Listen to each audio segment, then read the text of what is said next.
A human dared to come in competition with Minerva. That mortal was Arachne, a maiden who had attained such skill in the arts of weaving and embroidery that the nymphs themselves would leave their groves and fountains to come and gaze upon her work. It was not only beautiful when it was done, but beautiful also in the doing. To watch her as she took the wool in its rude state and formed it into rolls, or separated it with her fingers, and carded it till it looked as light and soft as a cloud, or twirled the spindle with skillful touch, or wove the web, or when woven adorned it with her needle, one would have said Minerva herself had taught her. But this she denied.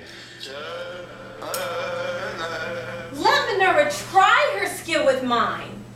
If I lose, I will pay the penalty.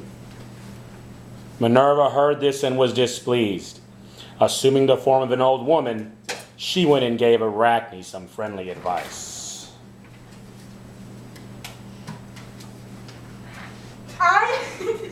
I have had much experience, and I hope you will not despise my counsel. Challenge your fellow mortals as you will, but do not compete with the goddess.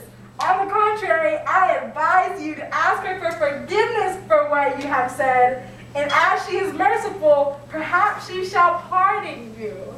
Keep your counsel for your daughters or your handmaids. For my part, I know what I say. I see to it. I am not afraid of the goddess. Let her try her skill if she dare venture.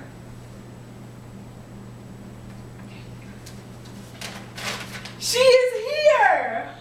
The nymphs bent low in homage, and all the bystanders paid reverence. Arachne alone was unterrified. She blushed indeed. A sudden color dyed her cheek, and then she grew pale. But she stood to her resolve, and with a foolish conceit of her own skill, rushed on her fate. Minerva forbore no longer, nor interposed any further advice. They proceeded to the contest.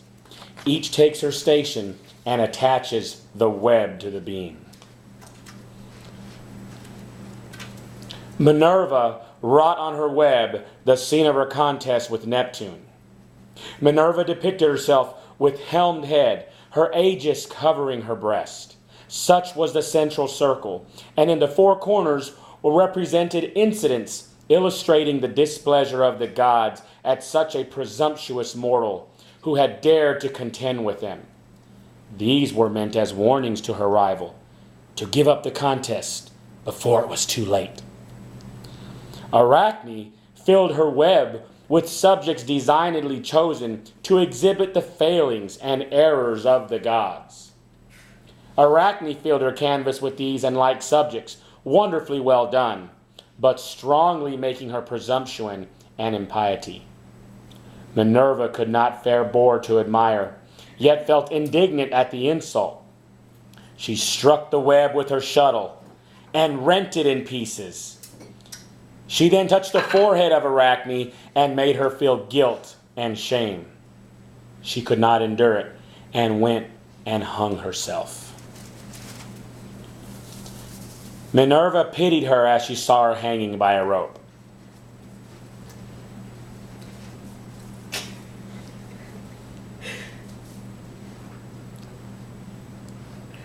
Live, guilty woman, and that you may preserve the memory of this lesson. Continue to hang, you and your descendants, to all future times. She sprinkled her with the juices of aconite, and immediately her hair came off, and her nose and ears likewise. Her form shrank up, and her head grew smaller yet. Her fingers grew to her side and served for legs. All the rest of her is body, out of which she spins her thread, often hanging suspended by it, in the same attitude as when Minerva touched her and transformed her into a spider.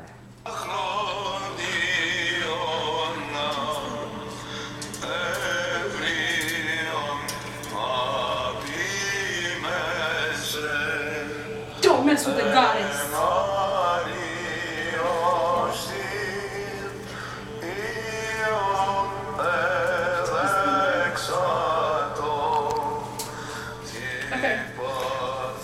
The part of Minerva was paid by Katie Rodriguez.